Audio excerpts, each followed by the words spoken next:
Pernah kebayang nggak kalau kunci buat bikin otak kita lebih tajam itu justru bukan dengan nambahin sesuatu, tapi malah dengan ngurangin sesuatu? Nah, kali ini kita bakal bongkar gimana caranya tindakan yang kelihatannya simple banget, yaitu puasa, ternyata bisa jadi jurus ampuh buat meremajakan pikiran kita. Coba deh ingat-ingat, pernah nggak sih ngerasa pas pagi-pagi itu kepala rasanya kayak berkabut? Atau mungkin makin kesini makin sering nyeletuk? Duh, kok saya jadi gampang lupa ya? Kalau iya, tenang, Anda nggak sendirian kok. Dan yang bikin kaget, solusinya itu mungkin bukan ada di kepala, tapi justru di perut kita. Lebih tepatnya, soal kapan kita makan. Solusinya ini mungkin di luar dugaan Anda. Bukan, ini bukan soal suplemen mahal atau latihan otak yang bikin pusing. Jawabannya justru ada di sebuah praktik yang udah ada dari zaman dulu, puasa. Dan ini bukan lagi soal diet semata, tapi soal menjadikannya alat yang luar biasa buat ningkatin fungsi otak. Oke, di balik semua keajaiban ini, ada satu aktor utamanya nih di tingkat sel. Namanya BDNF, singkatan dari Brain Derived Neurotrophic Factor. Gampangnya, ini adalah protein super yang tugasnya itu menumbuhkan dan memperbaiki sel-sel saraf di otak kita. Penting banget. Biar gampang banget bayanginnya, anggap aja BDNF ini kayak pupuk buat otak kita. Persis kayak pupuk yang bikin tanaman jadi subur dan kuat. Nah, BDNF inilah yang tugasnya memastikan sel-sel otak kita itu tumbuh sehat, kuat, dan koneksinya bagus. Terus, apa jadinya kalau otak kita ini dipupuk dengan baik? Wah, efeknya luar biasa. Tiba-tiba daya ingat kita jadi lebih tajam, konsentrasi yang tadinya gampang pecah sekarang jadi lebih fokus. Sel-sel otak kita juga kayak dapat lapisan pelindung ekstra yang bantu ngelawan penuaan otak. Ini bukan cuma perbaikan kecil-kecilan, tapi upgrade total. Dan ini bukan cuma teori atau omong kosong ya. Penelitian ilmiah modern udah membuktikan waktu kita puasa, tubuh kita itu secara otomatis langsung naikin produksi BDNF secara drastis. Jadi hubungannya itu jelas banget dan bisa diukur. Nah pertanyaannya, kok bisa ya? Cuma dengan nggak makan sebentar, tubuh kita bisa memproduksi si pupuk ajaib ini? Jawabannya, itu ada pada sebuah peralihan sumber energi yang cerdas banget yang dilakuin sama tubuh kita. Jadi gini, waktu kita puasa, kan nggak ada asupan gula tuh. Nah, tubuh kita pintar, dia nggak panik. Dia mulai beralih membakar cadangan lemak dan menghasilkan sesuatu yang namanya badan keton. Keton inilah yang jadi sumber energi alternatif buat tubuh dan yang paling penting buat otak kita. Disinilah letak perbedaannya yang paling penting. Coba bayangin, energi dari gula itu kayak bensin oktan rendah. Tenaganya naik turun, bikin kita cepet capek, ngantuk, dan susah fokus. Sebaliknya, energi dari keton itu kayak bahan bakar premium. Stabil banget, tahan lama, efisien, dan bahkan punya bonus. Bantu ngurangin peradangan dan memperbaiki sel otak.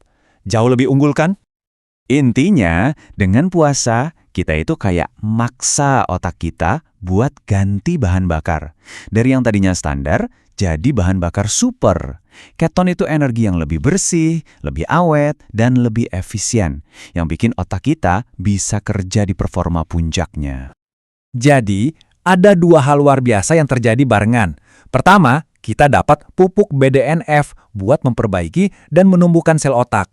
Kedua, di saat yang sama, kita kasih otak kita bahan bakar super berupa keton. Wah, ini kombinasi yang sempurna banget buat peremajaan otak. Tentu aja, kita butuh bukti nyata dong, bukan cuma cerita. Yuk, kita intip sedikit apa kata penelitian di laboratorium soal efek puasa buat otak. Dan hasilnya ternyata konsisten banget, baik di hewan percobaan maupun di manusia. Tikus yang puasa nunjukin peningkatan daya ingat dan kemampuan belajar yang signifikan.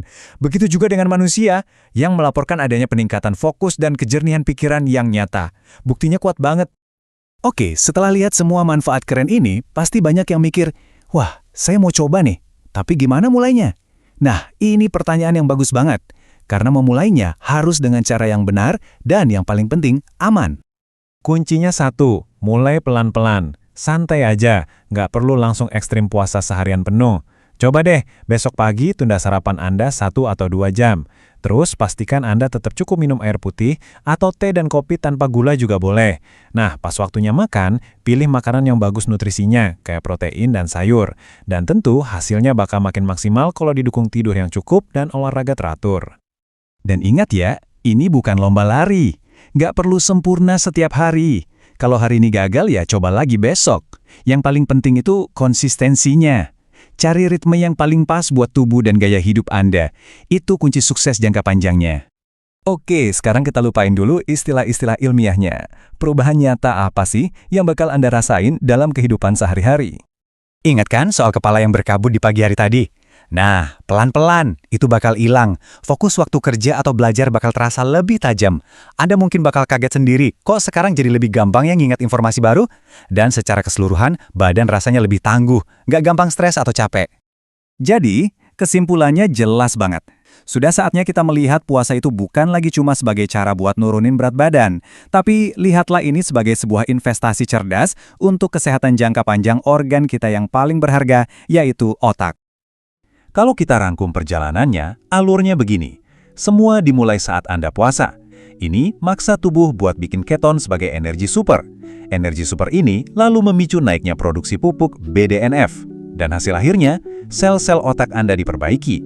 Dan Anda bisa merasakan langsung peningkatannya, konsentrasi dan daya ingat yang jauh lebih baik. Proses sebab akibat yang sangat masuk akal. Jadi, setelah kita bahas semua ini, pertanyaannya sekarang kembali ke Anda. Siapkah Anda untuk mencoba memberikan otak Anda bahan bakar super yang memang layak ia dapatkan? Pilihannya ada di tangan Anda. Terima kasih sudah menyimak.